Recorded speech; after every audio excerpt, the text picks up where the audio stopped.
Bismillahirrahmanirrahim. So continuing with the Koran Interpreted, a translation by A.J.Arberry, we have the light, light, as the 24th chapter, and the place to prostrate to the God of Light was the name of the house of worship that I attended most in my life. In the name of God, the merciful, the compassionate, a Suwrah that we have sent down and appointed, and we have sent down, and its signs, clear signs, that haply you will remember. The fornicatress and the fornicator, scourge each one of them 100 stripes. In the matter of God's religion, let no tenderness for them seize you if you believe in God and the last day, and let the party of believers witness their chastisement. So when it comes to severe crime, it's not something to be done in secret, but we're told, something that doesn't match people's personal taste. We're born, hey, this is a rank, this is a degree, this is a step, take that step. But it doesn't mean we wander about being vigilantes either. And fornicator, by somebody who's had extramarital sex, is what's meant by the term. Fornicators, narrowing it down to the fornicator shall marry none but a fornicatress or an idolatress, the fornicator shall marry none but a fornicatress or an idolatress, misassociator. And the fornicatress, none shall marry her but a fornicator or an idolater. That is forbidden to the believers, and those who cast it up on women in wedlock, and then bring not 4 witnesses, scourge them with 80 stripes, and do not accept any testimony of theirs ever, those they are the ungodly, save such as repent thereafter, and make amends. Surely God is all forgiving, all compassionate. And those who cast it up upon their wives, having no witnesses except themselves, the testimony of one of them shall be to testify by God 4 times that he is of the truthful, and a 5th time that the curse of God shall be upon him if he should be of the liars. It shall avert from her the chastisement if she testify by God 4 times that he is of the liars, and a 5th time that the wrath of God shall be upon her if he should be of the truthful. So the testimony of men and women is equal. And for those who have committed offenses, if it seems they've reformed, or, if they tried to make amends, that's, it's not to be held against them forever. But for God's bounty to you and his mercy, and that God turns and is all-wise, those who came with the slander are a band of you. Do not reckon it evil for you, rather it is good for you. Every man of them shall have the sin that he has earned, charged to him, and whosoever of them took upon himself the greater part of it, him there awaits a mighty chastisement. Why, when you heard it, did the believing men and women not of their own account think good thoughts and say, this is a manifest calamity? Why did they not bring 4 witnesses against it? But since they did not bring the witnesses in God's sight, they are the liars. But for God's bounty to you and his mercy in the present world and in the world to come, there would have visited you for your mutterings a mighty chastisement, when you received it on your tongues and were speaking with your mouths, that whereof you had no knowledge, and reckoned it a light thing, and with God it was a mighty thing. And why, when you heard it, did you not say, it is not for us to speak about this? Glory be to thee, this is a mighty calumny. God admonishes you that you shall never repeat the like of it again. If you are believers, God makes clear to you the signs, and God is all-knowing, all-wise. Those who love that indecency should be spread abroad concerning them that believe. There waits them a painful chastisement in the present world and in the world to come, and God knows, and you know not. Now, a lot of it, maybe even most of it, is something that people never hear. But this sexual harassment, if it was dealt with as such a serious offense, then, if consensual sexual crimes were treated even-handedly and openly, and it wouldn't be such a plague in the other areas too. The predatory sorts of things, or the devaluing of sexuality sorts of ways.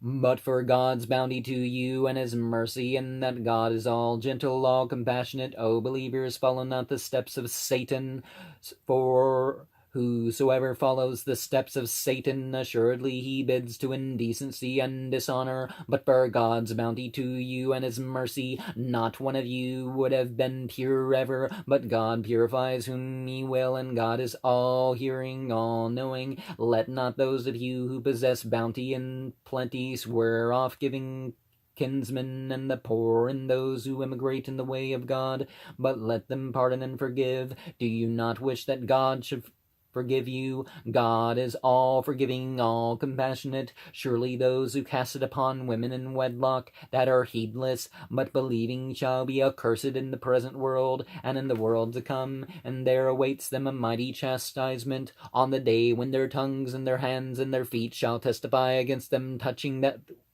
they were doing. Upon that day God will pay them in full their just due, and they shall know that God is the manifest truth. Corrupt women for corrupt men, and corrupt men for corrupt women, good women for good men, and good men for good women. These are declared quit of what they say. There shall be forgiveness and generous provision. Always the way out. But it's more serious when you're calling somebody innocent. But it's still a very serious thing when you're not a witness to some sort of crime or wrongdoing or wrong thinking or something. If you don't know of this in somebody, keep your mouth shut. If you can't witness to it, leave it to the witnesses to say something. And they should say something if it's something that's a public matter. O believers, do not enter your houses other than your houses, until you first ask leave and salute the people thereof. And that is better for you. Haply you will remember. And if you find not anyone therein, enter it not until leave is given to you. And if you are told, return. That is pure for you, and God knows the things you do. And there is no fault in you that you enter houses uninhabited, wherein enjoyment is for you. God knows what you reveal and what you hide. Say to the believers that they cast down their eyes and guard the private parts. That is pure for them. God is aware of the things they work. And say to the believing women, and they cast down their eyes and guard their private parts, and reveal not their adornment, save as such as is outward, and let them cast their veils over their bosoms, and not reveal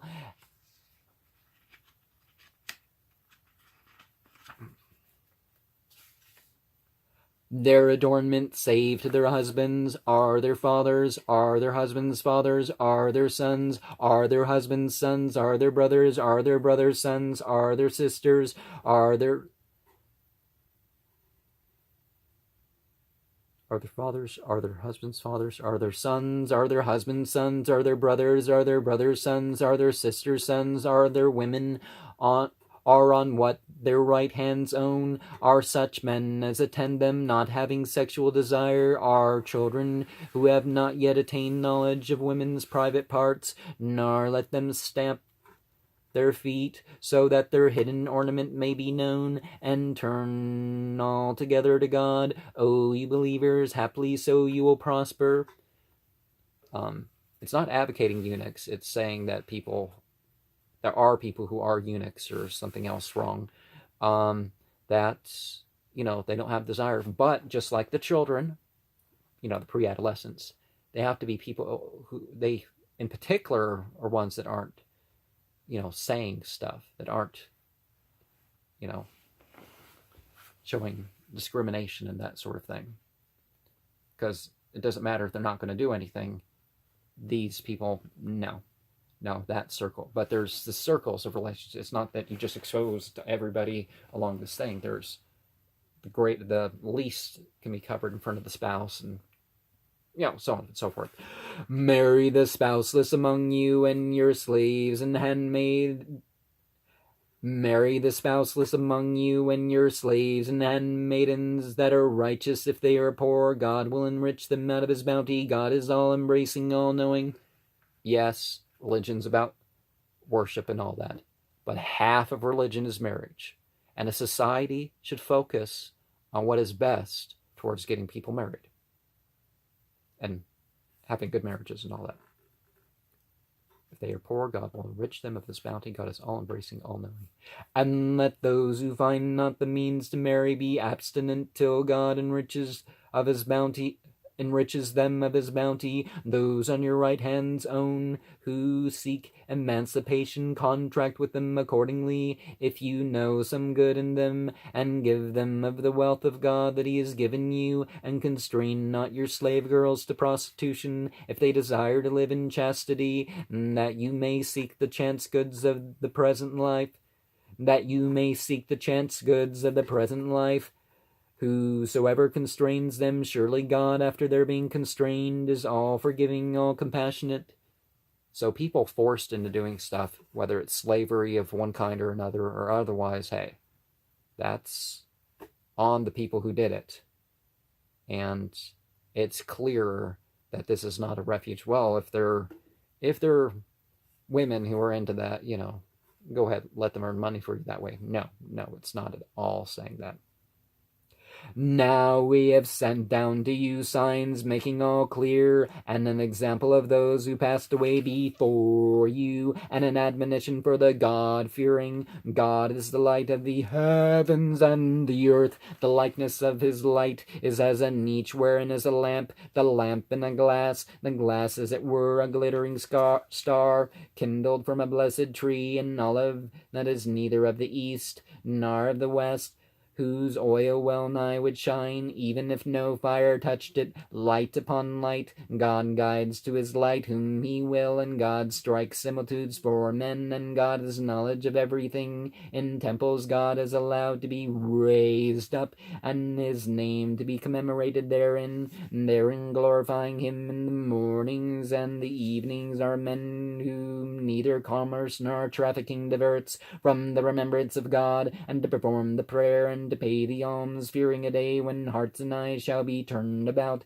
that God may recompense them for their fairest works, and give them increase of his bounty. And God provides whomsoever he will without reckoning. As for the unbelievers, their works are as a mirage in a spacious plain, which the man athirst supposes to be water, till when he comes to it he finds it is nothing. There indeed he finds God, and pays him his account in full, and God is swift at the reckoning. Or they are as shadows upon a sea obscure, covered by a billow, upon which is a billow, upon which are clouds, shadows piled one upon another. When he puts forth his hand, well nigh ye cannot see it, and to whomsoever God assigns no light is he. Hast thou not seen how that whosoever is in the heavens and in the earth extols God, and the birds spreading their wings?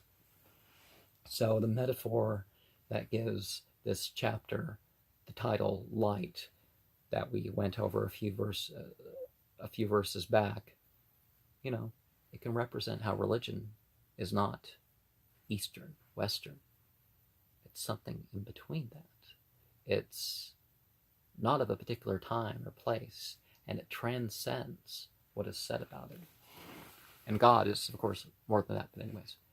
And in the earth extols God, and the birds spreading their wings, each he knows its prayer and its extolling, and God knows the things they do. To God belongs the kingdom of the heavens and the earth, and to him is the homecoming. Hast thou not seen how God drives the clouds, then encompasses them, then converts them into a mass?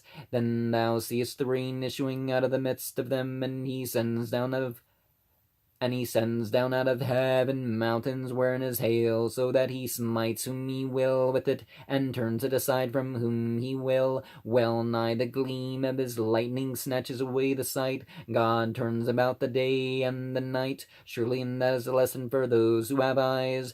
God has created every beast of water, and some of them go upon their bellies, and some of them go upon 2 feet, and some of them go upon 4. God creates whatever he will. God is powerful over everything. Now have we sent down signs making all clear. God guides whomsoever he will to a straight path. They say we believe in God and the messenger, and we obey. Then after that a party of them turn away, those they are not believers. And when they are called to God and his messenger, that he might judge between them, lo, a party of them are swerving aside.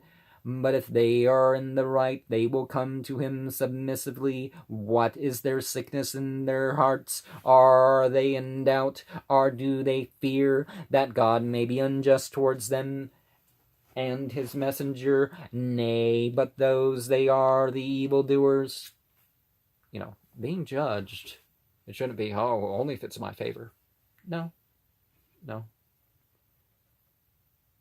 Be ready to face the consequences regardless. And all that the believers say when they are called to God and his messenger that he may judge between them is that they say, we hear and we obey. Those they are the prosperers. Whoso obeys God and his messenger and fears God and has awe of him, those they are the triumphant. They have sworn by God the most earnest oaths. If thou commandest them, they will go forth. Say, do not swear. Honorable obedience is sufficient. Surely God is aware of the things you do. Say, obey God and obey the messenger. Then if you turn away, only upon him rest what is laid on him, and upon you rest what is laid on you. If you obey him, you will be guided. It is only for the messenger to deliver the manifest message. It is only for the messenger to deliver the manifest message. God has promised those of you who believe and do righteous deeds that he will surely make you successors in the land, even as he made those who were before them successors, and that he will surely establish their religion for them, that he has approved for them, and will give them in exchange after their fear security. And they shall serve me, not associating with me anything whoso displease after that. Those they are the ungodly, perform the prayer, the ritual prayer, and pay the alms, and obey the messenger. Haply so you will find the mercy. Think not the unbelievers able to frustrate God in the earth. Their refuge is the fire. An evil homecoming. O believers, let your right hands own. O believers, let those your right hands own, and those of you who have not reached puberty ask leave of you 3 times before the prayer of dawn, and when you put off your garments at noon, and after the evening prayer. Is it the dusk prayer? I think so. Yeah, the dusk prayer, definitely.